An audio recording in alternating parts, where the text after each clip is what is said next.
নমস্কার প্রিয় শ্রোতা বন্ধুরা, রাধা কৃষ্ণ উইথ পিয়ালি চ্যানেলে আমি পিয়ালি আছি। আজকে আপনারা শুনছেন শিব পুরাণ।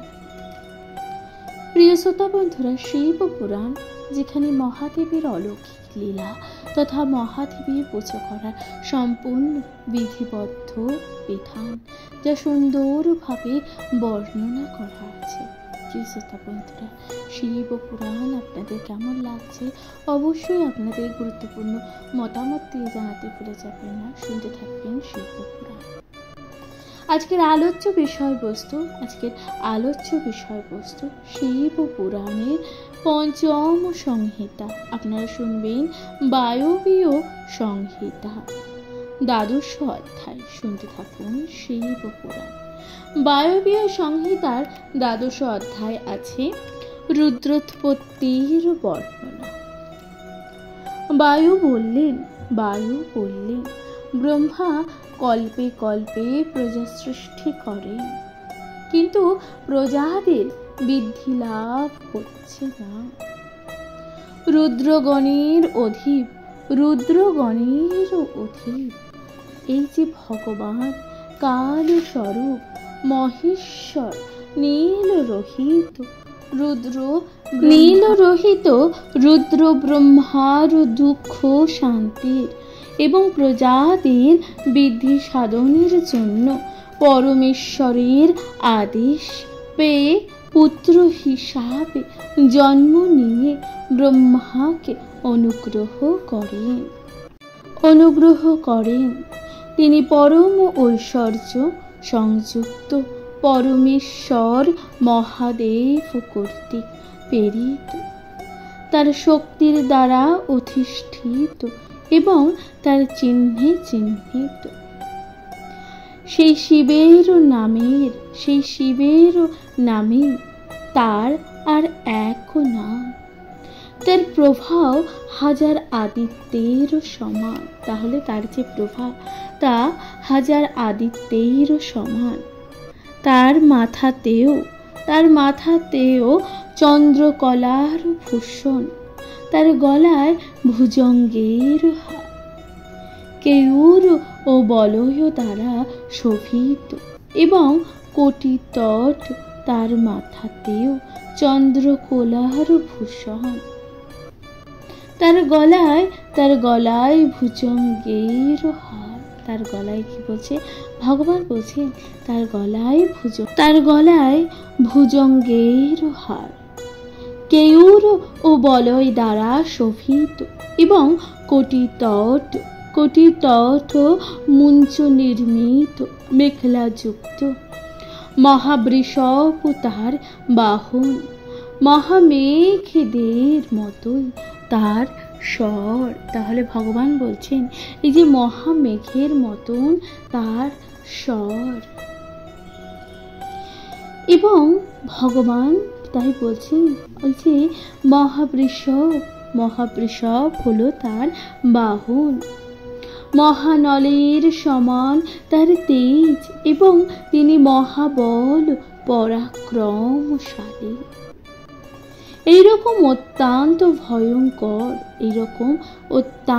ভয়ঙ্কর রূপ ধারণকারী ব্রহ্মার পুত্র রুদ্র ব্রহ্মাকে জ্ঞান দান করে সৃষ্টিকার্যে তাকে সাহায্য করেন। সেই রুদ্র প্রতিকল্পে উৎপন্ন হয়ে সহায়তা করেন বলে তার অনুগ্রহে প্রবাহ রূপে প্রজা সৃষ্টির নিত্য বৃদ্ধি হয়। তস্মাৎ প্রসাদেন প্রতিকল্পম প্রজাপতে প্রবাহরূপতা নিত্যাৎ প্রজা সৃষ্টি প্রবর্ততে। কোন সময়ে সেই নীলরোহিত বিভু রুদ্রকে ব্রহ্মা প্রজা সৃষ্টি করার জন্য প্রার্থনা করেছিলেন। তারপর তারপর রুদ্র নিজের মন থেকে সকল প্রজা সৃষ্টি করেছিলেন। সকল প্রজা ছিল তারই সমান। তারা ছিল জটাজুটধারী, অর্থাৎ তারা কিরকম ছিল? তারা ছিল জটাজুটধারী, আতঙ্ক শূন্য, নীলকণ্ঠযুক্ত, ত্রিলোচন, জরা মরণহীন, দীপ্তিশূল ধর। তারা একেবারে 14 ভুবনে ছেয়ে গেলেন। তখন পিতামহ ব্রহ্মা ওই নানান রূপে রুদ্রকে দেখে নিজ পুত্র রুদ্রকে বললেন, হে দেব দেবীশ, আপনাকে নমস্কার। ভগবান বলছেন, হে দেব দেবেশ, আপনাকে নমস্কার। আপনি এরকম প্রজার সৃষ্টি করবেন না, অন্যরকম মরণশীল প্রজার সৃষ্টি করুন। তখন মহেশ্বর রুদ্রপ্রীতা ব্রহ্মাকে বললেন, ঠিক আছে, আমি আর ওইরূপ প্রজা সৃষ্টি করব না। তুমি মরণশীল অশুভ প্রজার সৃষ্টি করো। আমি মন থেকে যে মহাবলবান সব প্রজার সৃজন করেছি। এরা সব সময় আমার সঙ্গেই থাকবে। এ কথা বলে তিনি আর প্রজা সৃষ্টি করলেন না। তিনি তার সৃষ্টি রুদ্রদের সঙ্গে বাস করতে লাগলেন। প্রলয়কাল পর্যন্ত তিনি উদ্ধরেতা হয়ে অবস্থান করতে লাগলেন। তাহলে এই যে প্রলয়কাল পর্যন্ত তিনি উদ্ধরেতা হয়ে অবস্থান করতে লাগলেন। প্রিয় শ্রোতা বন্ধুরা, তাহলে এখানেই সমাপ্ত হলো দ্বাদশ অধ্যায়। আপনারা শুনলেন রুদ্র উৎপত্তির বর্ণনা। প্রিয় শ্রোতা বন্ধুরা, শিব পুরাণ আপনাদের কেমন লাগছে অবশ্যই আপনাদের মূল্যবান মতামত জানাতে ভুলে যাবেন না। শুনতে থাকুন শিব পুরাণ। এই পরবর্তী অধ্যায় আপনারা শুনবেন 13তম অধ্যায়। শুনতে থাকুন শিব পুরাণ।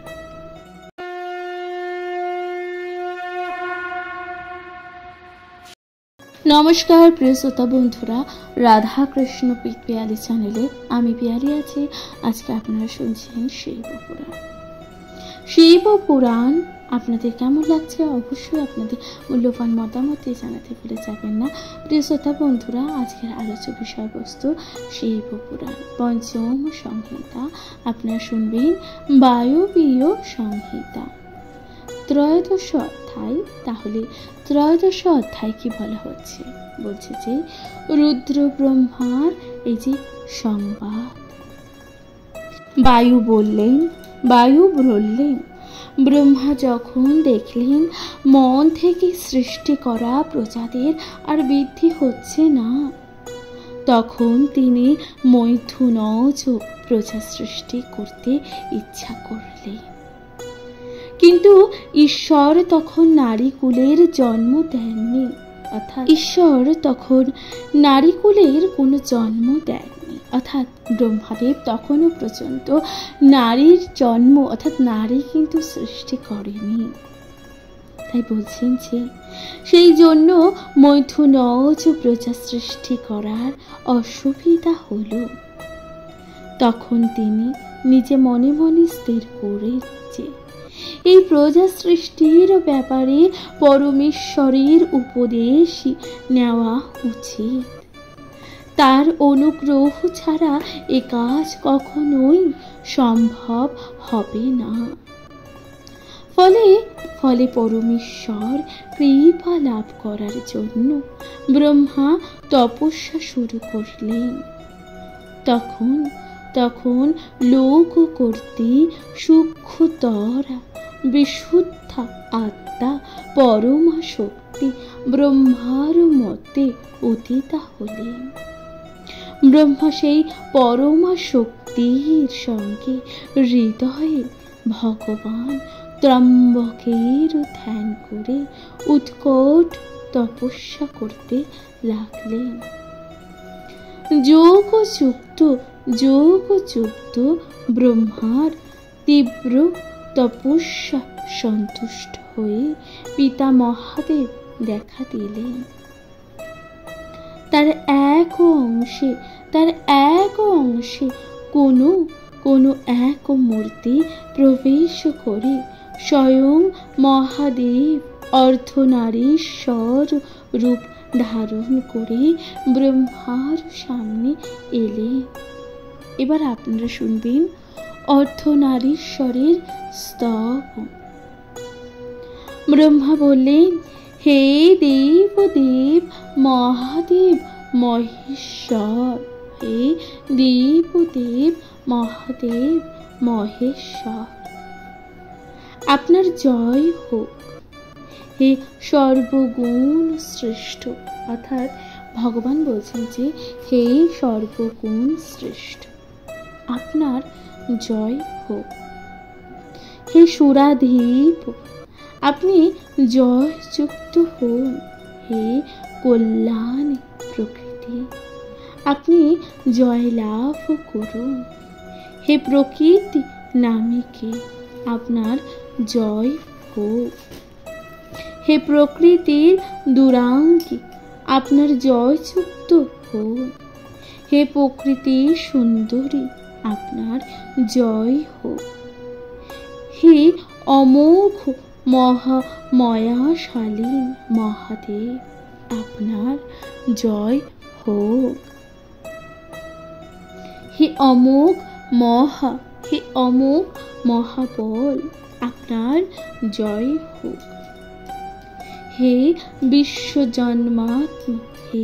বিশ্বজন্মাত্ম, আপনার জয় হোক। হে বিশ্বজন্মাগ্নি, আপনার জয়লাভ করুন। হে বিশ্ব জগদার্থী, আপনার জয় হোক। হে বিশ্ব জগৎ সখী, আপনি জয়যুক্ত হন। হে নিত্য শৌর্যশালীন, নিত্য বস্তুর আশ্রয়, নিত্যকার, নিত্য বস্তুর দ্বারা অনুগত মহাদেব, আপনার জয় হোক। তাহলে এইভাবে ব্রহ্মাদেব তখন এই যে অর্ধনারীশ্বর মহাদেবের স্তোত্র করতে লাগলেন। জয় বিশ্ব জগৎ মাত্রা, তর জয় বিশ্বজন্মাগ্নি, জয় বিশ্ব জগৎ দাত্রী, জয় বিশ্ব জগৎ সুখী।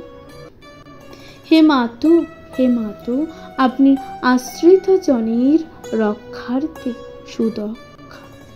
সংসারে বৃষ বৃক্ষের অঙ্কুরোদক আপনি উন্মূলন করুন। সেই আপনার জয় হোক। হে দেব আপনি প্রাদেশীর্য কার্যে শৌর্য বীর্য সকল বিনাশ করেন। আপনার শ্রেষ্ঠ বৈভব বিশ্বের বহির্ভূত। সেই আপনারই জয় হোক। হে দেব আপনি নিজের উৎপাদন করা পঞ্চ মহাভূতের ব্যবহার পরম ব্রহ্মস্বরূপ, আপনার জয় হোক। হে দেবী আপনি পঞ্চভূত বিজ্ঞান সুধা স্রোত স্বরূপিণী, আপনি জয়যুক্ত হন। হে দেবী আপনি অনাদি অজ্ঞান অন্ধকার রাশির চন্দ্রিকা সদৃশী, আপনার জয় হোক। হে ত্রিপুর কালাঙ্গী তুল্য মহেশ্বর, আপনার জয় হোক। হে ত্রিপুর ভৈরবী মহেশ্বরী, মহেশ্বরী আপনার আপনার জয় হোক। হে ত্রিগুণাতীত মহাদেব জয় যুক্ত হন। হে ত্রিগুণ নাশিনী দেবী জয় লাভ করুন। হে সর্বজ্ঞ প্রথম আপনার জয় হোক। হে সর্বপ্রধান, হে সর্বপ্রভাদিকে দেবী আপনার জয় হোক। হে অভীষ্ট দায়িনী দেবী, হে অভীষ্ট দায়িনী দেবী আপনি আপনার জয় লাভ করুন। হে দেব, হে দেব আপনার সেই পরম ধামই বা কোথায়, আর আমরাই বা কোথায়? তবুও হে ভগবান ভক্তি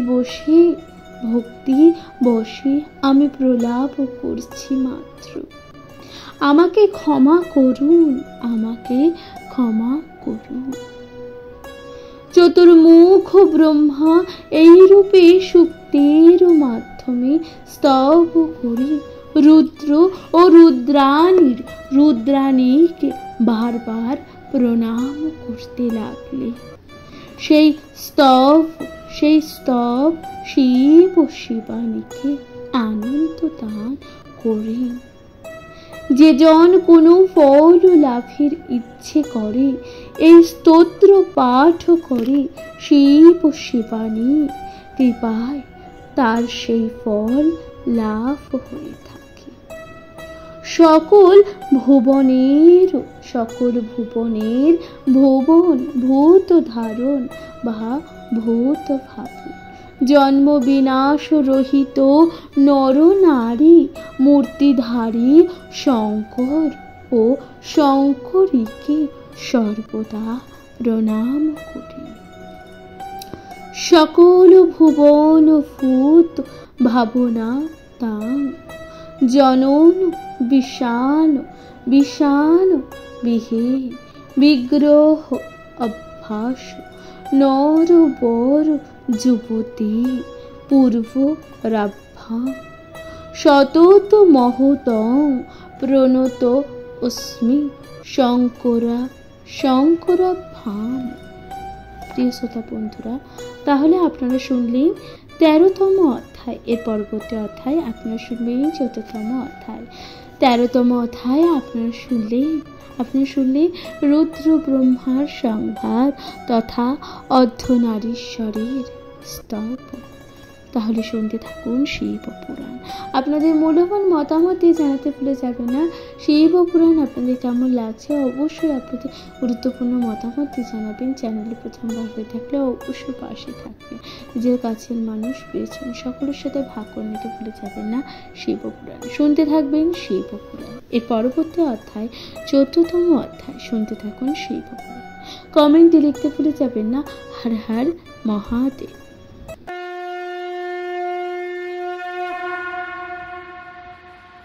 নমস্কার প্রিয় শ্রোতা বন্ধুরা, রাধা কৃষ্ণ পেত পিয়ালি চ্যানেলে আমি পিয়ালি আছি। আজকে আপনারা শুনছেন শিব পুরাণ। প্রিয় শ্রোতা বন্ধুরা, শিব পুরাণের 14দশ অধ্যায় আপনারা শুনছেন সৃষ্টি নিরূপয়ম, অর্থাৎ কি বলা হচ্ছে। বায়ু বললেন হে বৎস মহাভাগ ব্রাহ্মণ, তুমি আমার পুত্র, তোমার মহত্ব ও গৌরব যে কতখানি আমি তা জানি। তুমি এখন প্রজাকুলের বৃদ্ধির হেতু তপস্যা করছো, অর্থাৎ তুমি এখন এই যে প্রজাকুলের বৃদ্ধির হেতু তপস্যা করছো। তোমার তপস্যায় আমি সন্তুষ্ট হয়েছি। আমি তোমার ইচ্ছানুযায়ী বরদান করব, অর্থাৎ এই যে আমি তোমার ইচ্ছা অনুযায়ী বরদান করব। দেব শ্রেষ্ঠ মহাদেব, অর্থাৎ দেবতাদের মধ্যে শ্রেষ্ঠ মহাদেব ব্রহ্মাকে এই কথা বলে নিজের শরীরের অংশ থেকে এক দেবীর সৃষ্টি করলেন। দেব শ্রেষ্ঠ মহাদেব শ্রেষ্ঠ সেই দেবী দিব্যগুণ শালিনী, অর্থাৎ সেই যে দেবী, দেবী যিনি যাকে মহাদেব সৃষ্টি করলেন, সেই দেবী ছিল দিব্যগুণের অধিকারী। ব্রহ্মবিদগণ তাকে দেব শ্রেষ্ঠ পরমাত্মা মহাদেবের পরমা শক্তি বলে মনে করেন। সেই দেবীর জরা নেই, জন্ম মৃত্যু নেই।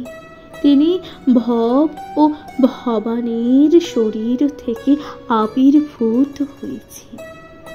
তার মহিমা কীর্তন করা সম্ভব নয়। দেবী যেন মহাদেবের শরীর থেকে স্বাভাবিকভাবে আবির্ভূত হয়েছিলেন। দেবী নিজের মায়ায় সমস্ত জগৎকে বিমোহিত করলেন। মহাদেবের অংশজাত তিনি, অর্থাৎ মহাদেবের অংশজাতকে তিনি।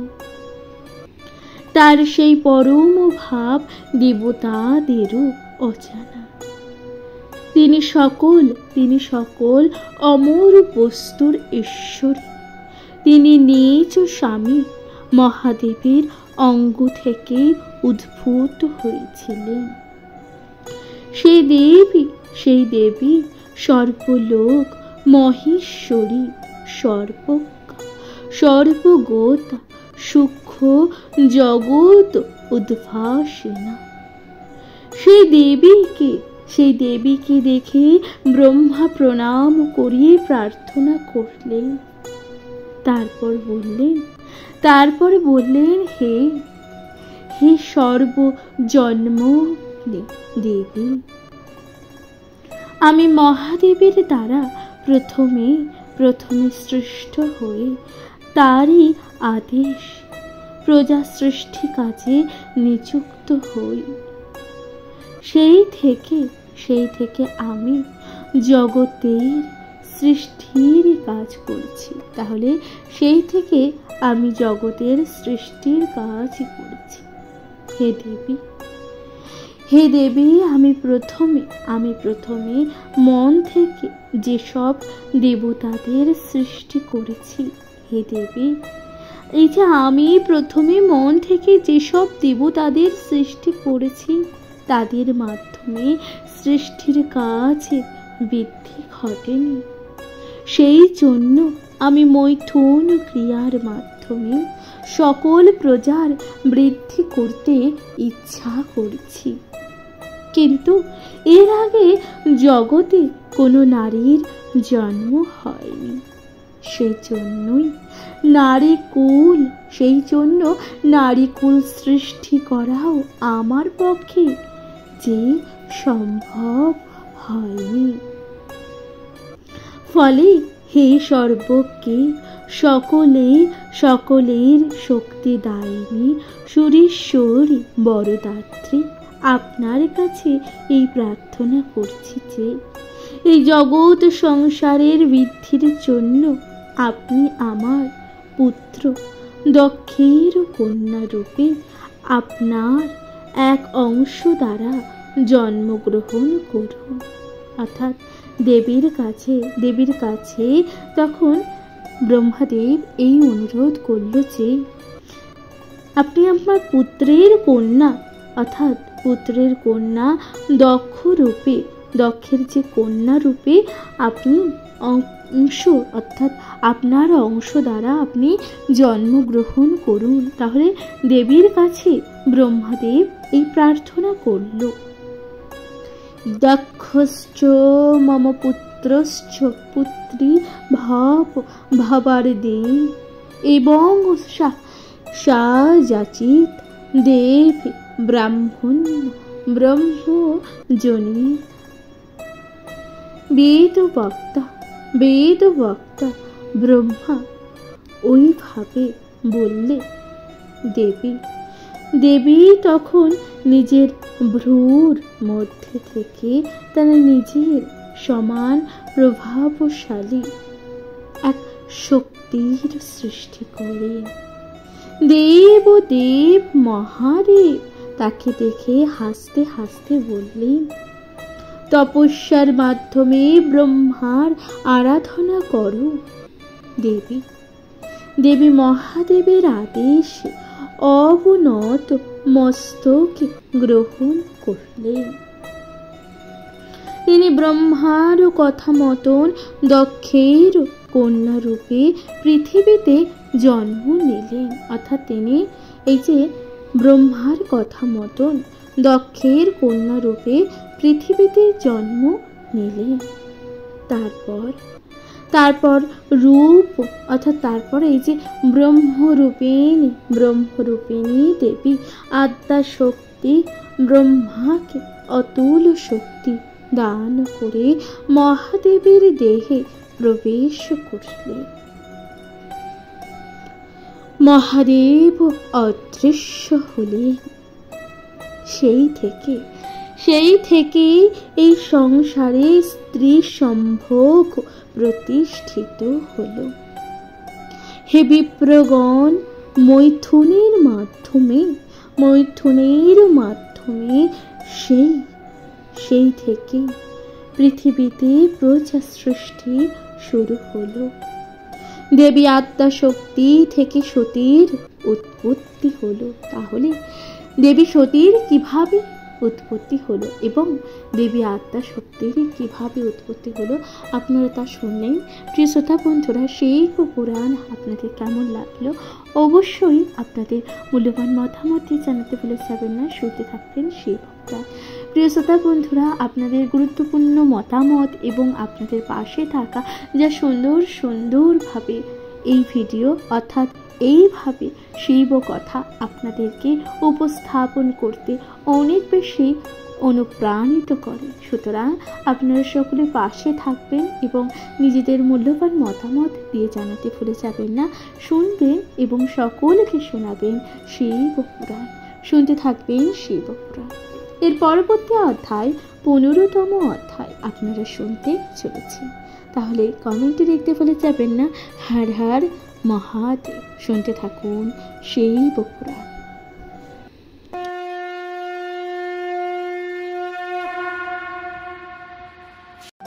নমস্কার প্রিয় শ্রোতা বন্ধুরা, রাধাকৃষ্ণ পিয়ালি চ্যানেলে আমি পিয়ালি আছি। আজকে আপনারা শুনছেন শিব পুরাণ।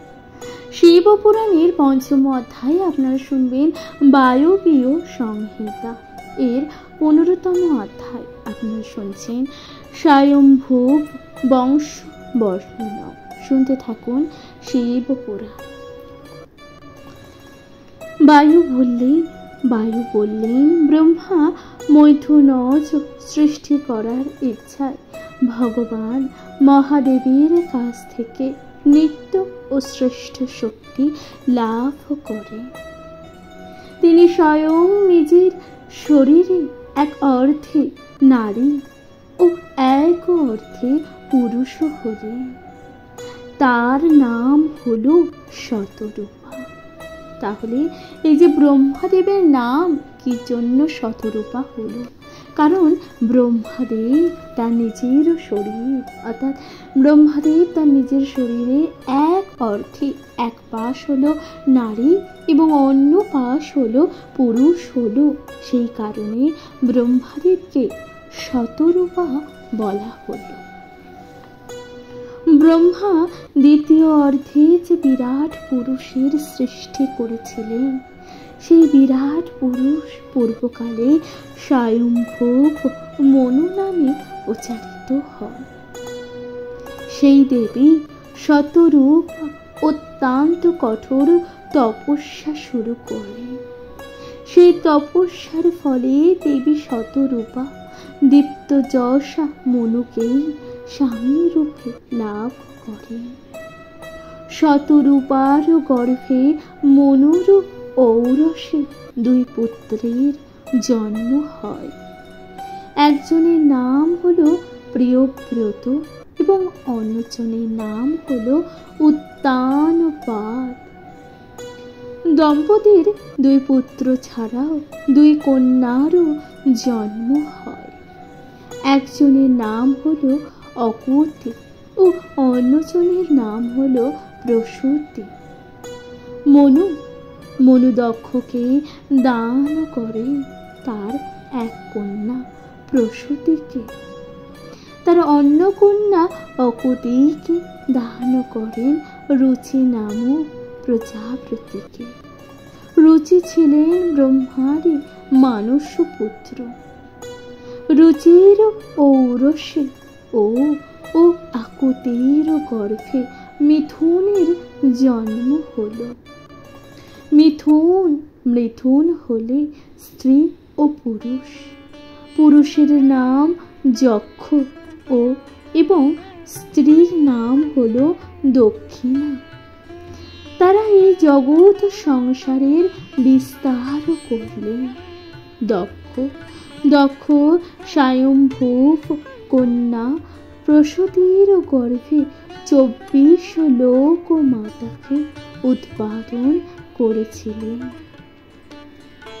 তার মধ্যে ছিল শ্রদ্ধা, লক্ষ্মী, ধৃতি, পুষ্টি, তুষ্টি, মেধা, ক্রিয়া, বুদ্ধি, লজ্জা, বপু, শান্তি, সিদ্ধি ও কীর্তি।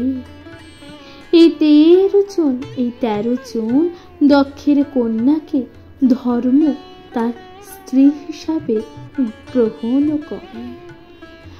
বাকি 11 জন কন্যা ছিলেন খ্যাতি, সতী, সম্ভূতি, স্মৃতি, প্রীতি, ক্ষমা, সন্নতি, অনসূয়া, ঊর্জা, সহা, সধা। এদের পত্নী হিসাবে গ্রহণ করেন যথাক্রমে ভৃগু, মহাদেব, মরীচি, অঙ্গিরা, পুলহ, ত্রুটু, পুলস্থ, অত্রি, বশিষ্ঠ এবং অগ্নিদেব। এই সকল নারীদের অর্থাৎ দক্ষের যেই বাকি 11 জন সন্তান তথা কন্যাকে এই সকল দেবতারা বিবাহ করেছিলেন। কাম থেকে যশ পর্যন্ত 13 জন পুত্র ছিলেন ধর্মের। তারা ধর্মের 13 জন পত্নীর গর্ভেই জন্মগ্রহণ করে। এই 13 জন পুত্র যথেষ্ট সুখদায়ী ছিলেন। হিংসার গর্ভে জন্ম হয় অধর্মের, সেই পুত্র অত্যন্ত দুঃখদায়ী হয়। অধর্মের পুত্ররা নিষ্কৃতি নামে খ্যাত হয়। সকলে অধর্ম লক্ষণযুক্ত হয়েছিল। তাদের স্ত্রী ও পুত্র ছিল না। তারা সকলেই নিয়ম শূন্য ছিল। এই সৃষ্টির নাম ছিল তামস স্বর্গ। অধর্ম ছিল তাদের প্রধান। আগে যে দক্ষের কন্যা এবং মহাদেবের স্ত্রীর কথা বলা হয়েছে, ওই দেবী সতী তার পিতার মুখে, পিতা অর্থাৎ দক্ষের মুখে তার স্বামী মহাদেবের নিন্দা শুনে দেহত্যাগ করেন।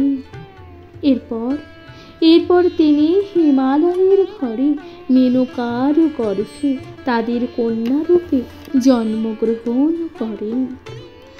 খ্যাতির স্বামী ছিল ভৃগু ও খ্যাতির কন্যা হিসাবে জন্ম নিল দেবী লক্ষ্মী। এই লক্ষ্মীকে পরবর্তীকালে স্ত্রী হিসাবে গ্রহণ করেন স্বয়ং নারায়ণ। তাদের 2 সন্তান ছিলেন। তারা হলেন ধাতা ও বিধাতা নামে 2 দেবতা। এই দেবতার শত সহস্র পুত্র পৌত্র জন্মেছিল। তারা সকলেই স্বয়ম্ভূব মন্বন্তরে উৎপন্ন হয়েছিল। তারা সকলেই ছিলেন ভৃগু বংশীয় সন্তান।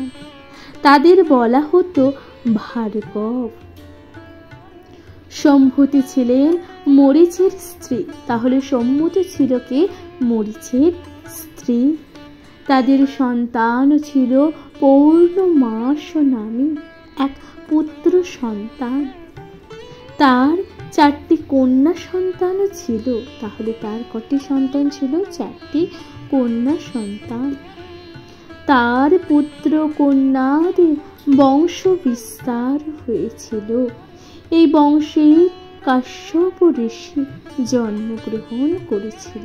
তাহলে এই যে ভৃগ বংশে কাশ্যপ ঋষি জন্মগ্রহণ করেছিল। অঙ্গিরার স্ত্রী ছিলেন স্মৃতি। তাদের 2টি পুত্র সন্তান ছিল। একটির নাম ছিল অগ্নিত্র এবং অন্যটির নাম ছিল সরব। এছাড়া অঙ্গিরা ও স্মৃতির আরো 4টি সন্তান ছিল। এদের হাজার হাজার পুত্র পৌত্রাদি অতীত হয়েছিল। পুলস্থর স্ত্রী ছিলেন প্রীতি। পুলস্থ ও প্রীতিদের দন্ত নামে এক পুত্র সন্তান ছিল। পুত্র সন্তান ছিল তার সন্তান ও সন্তানগণ পুলস্থ নামে বিখ্যাত হয়েছিল। ক্ষমার স্বামী পুলহ, ক্ষমার স্বামী কে ছিল? পুলহ। ক্ষমা ও পুলহের 3টি সন্তান। তাহলে ক্ষমা ও পুলহের কয়টি সন্তান ছিল? 3টি। তাদের নাম ছিল কর্মদ, অসূরীয় এবং সহিষ্ণু। এরা সকলেই অগ্নিতুল্য তেজ সম্পূর্ণ সন্মতি ত্রুটির সন্তানরা ছিলেন সকলেই ঊর্ধ্বরতা। তাদের স্ত্রী বা পুত্র কিছুই তো ছিল না। তাদের সংখ্যা ছিল 60,000। সকলে বালখিল্য নামে পরিচিত ছিল। অর্থাৎ সকলেই কি নামে পরিচিত ছিল? বালখাল্য নামে পরিচিত ছিল। তারা সূর্যের সারথি অনুরুর সঙ্গে সূর্যকে বেষ্টন করে আগে আগে গমন করতে। অত্রির স্ত্রী ছিলেন অনুসূয়া। অনুসূয়া ও অরির ছিল 5 পুত্র। তাহলে এই যে অনুসূয়া এবং অত্রির ছিল 5টি পুত্র। তাদের শ্রুতি নামে এক কন্যাও ছিল। অত্রির 5 পুত্র। 5 পুত্র সন্তানের নাম ছিল সত্যনেত্র, হব্য, অপমূর্তি, শনৈ, শৈচ্য এবং সোম। অত্রির পুত্রগণ অত্রেয় নামে অভিহিত ছিলেন। আয়ম্ভূর মন্বন্তরে সেই মহাত্মা আত্রেয়দের সহস্র পুত্র পৌত্র অতীত হয়েছিল। শ্রুতির পুত্রের নাম ছিল শঙ্খপদ। বশিষ্ঠের স্ত্রী ছিল ঊর্জা। ঊর্জা ও বশিষ্ঠের 7টি সন্তান ছিল। এই 7 জন পুত্র সন্তান হলেন রজ, গাত্র, ঊর্ধ্ববাহু, শবন, অনল, সুতপা এবং গুরু এবং শুক্র। ঊর্জা ও বশিষ্ঠের একটি কন্যা সন্তান ছিলেন। তিনি হলেন সুমধ্যমা পুণ্ডরীকা। ইনি ছিলেন সব থেকে প্রথম। তারপর 7টি পুত্র সন্তান ছিল। স্বয়ম্ভূব মন্বন্তরের অনেক বংশ বিস্তার এদের ঘটেছিল। ব্রহ্মার যেই মানুষ পুত্র রুদ্রের কথা বলা হয়েছিল তার স্ত্রী ছিলেন সহা।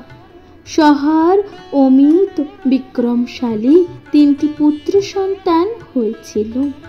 তাদের নাম ছিল পাবক, পাবমান এবং সূচি। অরুণীর জন্য অগ্নির নাম ছিল পাবমান। বিদ্যুৎ অগ্নির নাম ছিল পাবক। এছাড়া ছিলেন সূচি, যার তেজ সৌর অগ্নির মতন। অর্থাৎ সূর্যের তাপ দেওয়ায় যে তেজ, সেই রকম তেজও ছিল সূচির। এই তিনজনের তিনটি পুত্র সন্তান ছিল। পাবমানের পুত্র হব্যবাহ, পাবকের পুত্র কব্যবাহ এবং সূচির পুত্র হল সহরক্ষা। হব্যবাহ দৈব ও পাবক ও পিতৃ এবং সূচি অসুর নামে বিখ্যাত ছিল। এদের পুত্র পৌত্রের সংখ্যা 51 জন। এই 51 জনে কাম্য, নৈমিত্তিক এবং নিত্য, এই 3 প্রকার কর্মে প্রয়োজনীয় ছিল। এরা সকলেই ছিলেন তপস্বী, ব্রতধারী, রুদ্রস্বরূপ, রুদ্রপরায়ণ। ফলে কোনো ব্যক্তি যখন কোনো বস্তু অগ্নিতে দেন, তার সব কিছুই রুদ্রকে দান করা হয় বলে বিবেচিত হয়। তাহলে ভগবান কি বলছেন? ভগবান বলছেন কোনো ব্যক্তি অর্থাৎ কোনো তপস্বী, ব্রতধারী, এই যে রুদ্র স্বরূপ ও রুদ্র পরায়ণ, ফলে কোনো ব্যক্তি যখন কোনো কিছু বস্তু অগ্নিতে দেন, সকল কিছুই রুদ্রতে দান করা হয় বলে বিবেচিত হয়। এরপর ভগবান বলছেন যে এবারে বলা হবে পিতৃগণের কথা। ব্রহ্মা হলেন সকলের পিতা। সেই জন্য তিনি যখন সৃজন করার উদ্যোগ নিয়েছিলেন, তখন 6টি ঋতুতে পিতৃ নামে অভিহিত করা হয়। যেহেতু স্থনাভিমান পিতৃদেব 6 ঋতু আশ্রয়, সেই জন্য তাদের পিতৃ বলা হয়। বৈদিক শ্রুতিতে এই কথা বলা আছে। যেহেতু ঋতুতে সকল স্থান ও জঙ্গম উৎপন্ন হয়, সেই জন্য বেদে ও অথর্বগণকে পিতৃগণ বলে নির্দেশ করা হয়েছে। এইভাবে ঋতুকাল অভিমানী পিতৃদের ঋতুত্ব, আর্তবর্ত এবং পিতৃত্বর কথা বলা হয়েছে। সেই অভিমানী পিতৃগণ সকল মন্বন্তরে প্রচুর ঐশ্বর্য লাভ করেন। তারা আকাশ সংলগ্ন হয়ে বাস করেন। পিতৃগণ হলো 2 প্রকার। পিতৃগণ হলো কয় প্রকার? 2 প্রকার। প্রথম অগ্নিস্মত্তা ও দ্বিতীয় বহির্সৎ। তারা যথাক্রমে অজন্মা ও যজ্ঞ নামে খ্যাত। তারা সকলে গৃহমেধি। পিতৃগণের ঔরসে সধা লোক বিশ্রুত 2টি কন্যা সন্তানের জন্ম দেন। একজন হলো মেনা, অন্যজন হলেন ধরিণী। এই 2 জন কন্যাই সকল বিশ্বকে ধারণ করেছিলেন। মেনা হলো অগ্নিস্মত্তাদের কন্যা এবং ধারিণী হলো বহির্সদের কন্যা। হিমালয় পর্বতের স্ত্রী হয়েছিলেন মেনা। তিনি মৈনাক ও ক্ষৌর পর্বতের জননী। এছাড়া গৌরী ও গঙ্গার জন্ম দেন। এই গৌরী ও গঙ্গা ছিলেন মহাদেবের অঙ্গালিঙ্গন পাবনী। সুমরি পর্বতের স্ত্রী হয়েছিলেন ধরণী। তিনি মন্দর পর্বতকে জন্ম দিয়েছিলেন। এই মন্দর পর্বত দিব্য সৌধে যুক্ত ও অত্যন্ত সুন্দর গির গুহাযুক্ত পর্বত। সুমরির পর্বত অর্থাৎ সুমরুর পুত্র মন্দর তপস্যার দ্বারা সাক্ষাৎ শ্রীকণ্ঠনাথ মহাদেবের আবাসত্ব লাভ করেছিলেন। ধরিণী ও সুমেরুর আর 3টি কন্যা সন্তান ছিলেন। তাদের নাম হলো বেলা, নিয়মিত, অনিতি এবং এই যে 3টি কন্যা আয়তি, নিয়তি, এরা দুজনেই আগে স্বয়ম্ভুব মন্বন্তরের ভৃগুর 2 পুত্র ধাতা ও বিধাতার স্ত্রী ছিলেন। বেলা হলেন সাগরের স্ত্রী। সাগরের ঔরসে সামুদ্রী নামে কন্যার জন্ম হয়েছিল। এই সামুদ্রী পরে হয়েছিলেন প্রাচীন বহির্ষের পত্নী। সামুদ্রী ও প্রাচীন বহর্ষি ছিলেন একই বর্ণের। সামুদ্রী ও প্রাচীন মহর্ষির 10টি পুত্র সন্তান জন্ম নিয়েছিলেন। তারা সকলেই প্রাচোতস নামে বিখ্যাত ছিলেন। তারা সকলেই ধনুর্বেদে পারদর্শী ছিলেন। স্বয়ম্ভুব দক্ষ মহাদেবের অভিশাপে চাক্ষুষ মুনুর বংশে এদের পুত্র হয়েছিল। এই সবই হলো সকল দেবতাগণের বংশ কাহিনী। পৃথিবীতে রাজার পবিত্র বংশ 2 প্রকার বলেই বলা হয়েছে। একটি হলো চন্দ্রবংশ, অন্যটি হলো সূর্য বংশ। ইক্ষ্বাকু, যযাতি এবং নতুন প্রকৃতি প্রভৃতি যেসব রাজা পুণ্যশ্লোক নামে প্রসিদ্ধ, তারা সবই এই বংশজাত। তাছাড়াও আরও অনেক পরাক্রমশালী সব রাজা এই বংশে জন্মেছিলেন। প্রিয় শ্রোতা বন্ধুরা, তাহলে এখানেই সমাপ্ত হলো 15তম অধ্যায়, যেখানে আপনারা জানলেন স্বয়ম্ভুব বংশের বর্ণনা। অর্থাৎ আপনারা শুনলেন কিভাবে ব্রহ্মদেব এই মানব কুল তথা নারী ও পুরুষ, স্ত্রী পুত্র, এই যে মৈথুনের ফলে কিভাবে বংশ বিস্তার হয়েছিল এবং কিভাবে যে নারীর সৃষ্টি হয়েছিল তাও আপনারা শুনলেন। আশা করছি শিব পুরাণ আপনাদের ভালো লাগলো। নিজের কাছের মানুষ, প্রিয়জন সকলের সাথে ভাগ করে নিতে ভুলে যাবেন না। আজকের মতো জানাচ্ছি এখানে বিদায়। ভালো থাকবেন, সুস্থ থাকবেন তথা শিব পুরাণ অবশ্যই শুনতে থাকবেন। নমস্কার প্রিয় শ্রোতা বন্ধুরা, কমেন্টে লিখতে ভুলে যাবেন না। হর হর